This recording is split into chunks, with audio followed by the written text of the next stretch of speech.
Tete Magadi, please post for me is Heidi. I'm a 52-year-old woman. I got married at 21 years. And overall, have had a wonderful marriage union. When I married my husband, he had nothing but the knowledge and love of God, a vision and a determination to do well in life. I can't believe Visa and Ndikaramba, an engineer who was seriously pursuing me. Madzimai ekuchurch vakanditi I was crazy kuramba professional ane mota, good family background, ndichida my poor man. Mother advisor vakati neni, they meant well, though I think you see mujaya uyu had a good heart. He loved God and loved me. He worshipped the ground I stood, and I felt safe with him and could not see me living without him. Moyo muti unomera kana pamugwavha neruware. He was a pedestrian, ndichiramba a man with a company car and a house in Belvedere. Flying miles back then he would fly worldwide 5 times a year with family covered. But all these perks did not appease me.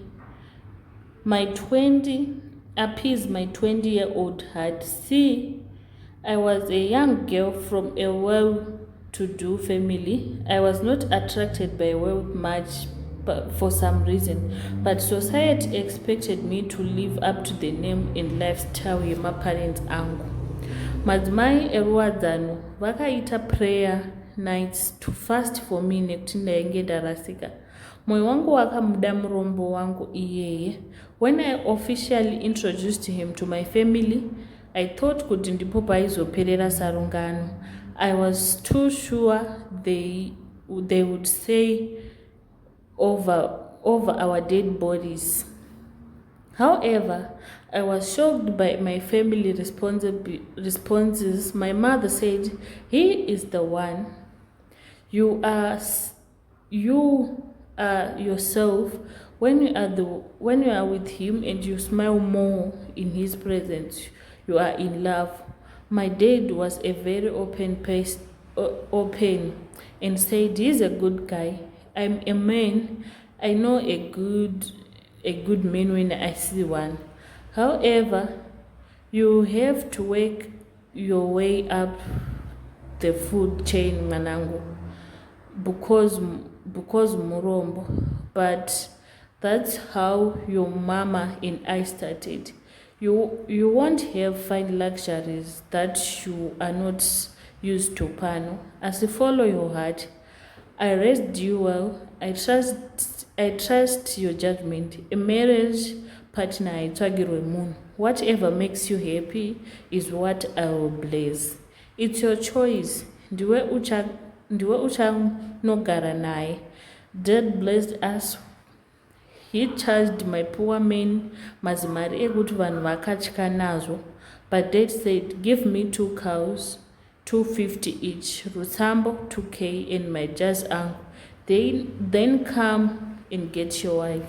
Kana wazokomborerwa naishe wozounza roora rangu mwanangu. You will be a successful man because you married the apple of my eye. Keep your wife happy and you shall reap kunaka kwekuchengeta mukadzi zvakanaka. If you decide you don't want to do it anymore, no questions asked. Bring her back ari mupenyu. I will take her any day, no questions asked." My dad loved akadzokera nechange muhomwe and then brought majazi avo in 3 weeks and asked for a wedding. Tikapiwa muchato.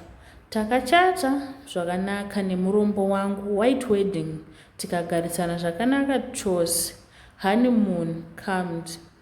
We hugged to go kumakomoyo zvekuti driver come pick me up kwamikiri zvakasara kumba kwazvo, tichidirwa machakwi mumadhaka nevanhu who would drive past us tichienda hedu netsoka kunodanana kuhoneymoon. Hiking, and yet those were some of the moments we look back and cherish the most. Takagara in one room tichiloja mai mwana. Apa I had been used to live in Highlands. Baba wangu was wise beyond my years. He allowed my husband to be a man in his own home. My father would not offer us things zvayo. Murume wangu was working kani veduwe, but yaive shoma mari yacho. My allowance iya yandanga ndajaira kuti ndeye hembe dzangu yakatanga kuenda kupaying rent and bills. Kukura uko, my father would tell me, garai where you can afford, allow your man to be a man, support him. My dad though would call me every Friday ndava kubasa asking how I was doing and just general talk. Now looking back, I think vaida kunzwa kuti temperature yangu iri papi. My mama, bless her heart, one time vakambondipa 5k $5 in 1998 to help me apo neapo, and hubby asked me to take it back to mama. I said, darling, I never asked. She gave me. Akati mai shumba dzoserai mari dzekwamoyo kumusha kwadzo. We don't need it. We will work for our own monies. Ndakadzosera mari kuvaridzi vayo. He made a follow-up call to call mama to ask kuti ndadzorera mari here. Apa moyo waida kuishandisa mari iyi. Apa engineer uya would see me kuchechi tichifamba netsoka, coming to church in the rain with umbrellas. Tsoka dzatota in. Engineer and the mother would give me the "what did I tell you" kind of look, but veduwe ndaida jaya rangu. Some mothers would say, welcome to real life. Ndiwe here uyu neumadhaka imomo. Tainaiwa ndichinzi things will get better, my love. We will build our own empire and fulfillment. You will get it beyond this world. I believe him, but the transition was painful. I almost doubted him on 1 or 2 occasions. To be truthful, ndakamboti, what did I do? Why do I have to work this hard when I could just walk in a 3-bedroomed home with a company car? Asika, on those days I would start to doubt mudiwa wangu. Aibva andivigira tsenza ohuvhu. Ndofuga ndokanganwa pfungwa dziya ndakuona his thoughtfulness. My husband always protected me from outside forces. Kumba kwake, the family knows you don't mess with my I will just say another name. You don't mess with my Rudo, or else unonzwa his mom telling his sisters, he munomuziva ini mwana wa baba venyu nekusada nemukadzi wake. Ini handidi ropa panodzi kamai vasikana. Ini handidi kukonfrontiwa nemwana wandakabara nekuti taitira mukadzi wake chino nechino. These girls were wonderful, and mom will remind them. Akasvika pano murume wake sadza haridyiwe, batai murora zvakanaka. Ndanga ndave papi, I'm getting carried away. We worked hard veduwe kwakuchengeta huku kuna amai amweni wangu kumusha kwakubhatira mushandi wehuku. We would hire truck and bring dressed chicken to Harare and sell. Tete takatanga kubata mari. We also started growing butternut, carrots, peas and muriwo kumusha and selling them in Harare. Takabata mari tichisungira. We also ventured into sheets ataitenga in Bulawayo and sell them in Harare.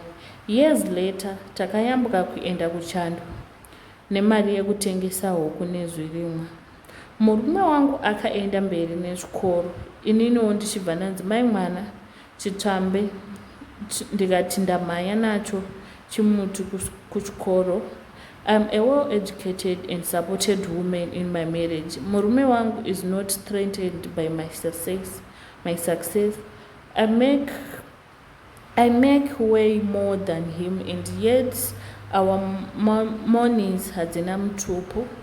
Dzinopinda in a joint account where we both have equal access. We have total transparency.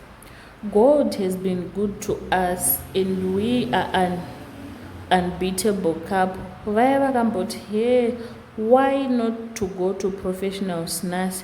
They are in awe at what God has done for us.